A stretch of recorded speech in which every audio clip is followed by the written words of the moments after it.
Bakit nangyari yan? Vice, yung mga buyer na nakausap ko, taga-NADCOM pala. Napilitan kami makipagbakbakan at tumakas. Vice, walang problema. Madaling ayusin ito.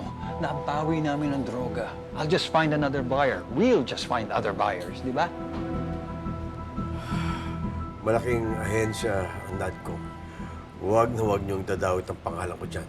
Ibang pangalan ang ginamit ko, Vice.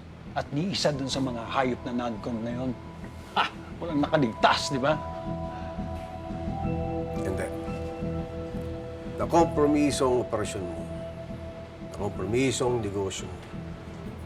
Pansamantala, kaya mo ng si Lucio mag-handle ng operations. Uy!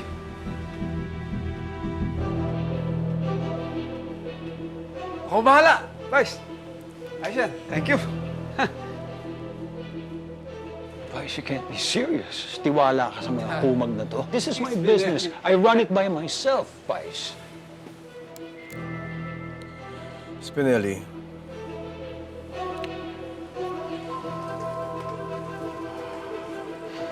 mapapatakbo mo ba ng maayos at matino yung negosyo mo nang walang tulong ko? Kung ano yung pinag-usapan natin, masusunod yun. Ikaw ang magsusupply ng produkto at pagsamantala, si Lucio ang mag-handle ng bagong kliyente, bagong distributor at mga distribusyon. Vice, itong mga to ang proteksyon ko laban sa mga Montenegro. Kung sugurin ako ni Ramon at nasa transaksyon to mga to, paano na ako? Magdadagdag ako ng tao. Mawalang galang na, Vice, pero hindi yun ang solusyon eh. Ang dapat, mahanap na natin itong mga Montenegro, maligpit sila, and we get rid of them once and for all. Ilang beses ko ba sasabihin sa'yo, Spinelli, na hindi kami tumitigil ng paghanap kay Tanggol at sa mga Montenegro. Malakas ang kutob ko na mayroong tumutulong kay Tanggol. At nalalaman ang ating mga plano. Kaya tayo nahihirapang hagilapin siya. Sigurado, nasa sulok-sulok lang ng Maynila yan. Tatago. Vice, mawalang galang na. Pero baka tumakas na sa Tanggol sa probinsya, nagpakaliw-layo. Hindi yun. Nakasagupan namin si Tanggol nito lang. Sigurado ako, sa pasikot-sikot pa rin ang Quiapo yan. At hindi gawain ni Tanggol ang tumakas o tumakbo.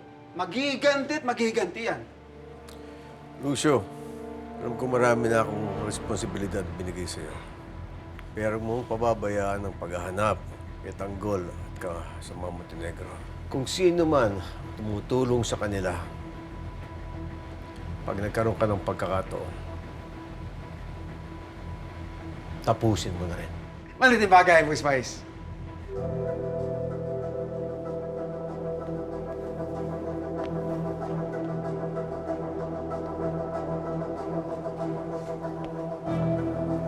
Mauro, halika.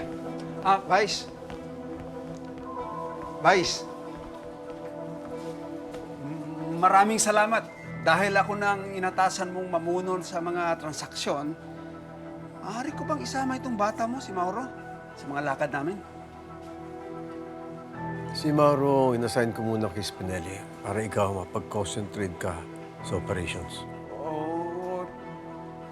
Isang bagay lang, Vice. Baka hindi ninyo alam. Kung hindi dahil kay Mauro, patay kaming lahat. Si Mauro ang sumalba sa amin sa mga pulis. Alam ko kasing galawan ng mga pulis. Hindi nila ako maluloko. Narinig niyo yun? Magaling tong bata ninyo. Matalas ang mata at utak. Kakailanganin namin ang galing nito, Vice. Sige. Sana naman may matutunan mga bata mo sa kanya. Tama, Vice. Sige, Vice. Ingat sila sa inyo. Narinig mo yun? Simula ngayon, sasama na kita sa mga transaksyon natin sa palitan ng droga. Huwag ka maglala. Malaki magbayad yun. Salamat to. Pero medyo natatakot lang ako kay Ramon eh. Kasi nung pulis pa ako, matunog na pangalan niya sa presinto. Kahit nakakulong niya siya. Huwag ka matakot doon. Ako nang bahala doon. Ano ho ba naging problema niyo ni Tanggol? Haba-habang kwentuhan nito. Pero ang dapat mong malaman, ang laki-laki ng atraso ni Tanggol sa akin. At simula't simula pa, siya nang numero 1 kalaban ng Red Phoenix. Kaya pag may pagkakataong magkasagupa kami, sisiguraduhin kong hindi na siya mabubuhay pa.